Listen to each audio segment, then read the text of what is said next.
नमस्कार। आज रेसिपीटी है मशरूम।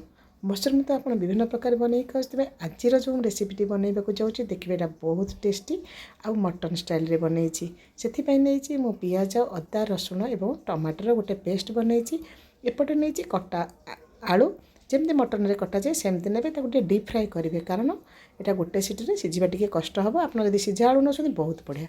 एपटे प्रेसर कुकर नहीं गले जमी मटन बना जाए सेमती यहाँ से प्रोसीजर बनइबे किंतु यहाँ गोटे सीटी देवे आउ पियाज भाजी हो गलापर लंका पाउडर हल्दी पाउडर दे मसलाटा कषिदेली। हाँ एठारे करी पाउडरटा मस्ट पकइबे बहुत टेस्टी लगे आ तरकारीर टेस्टा को एनहांस करथाए।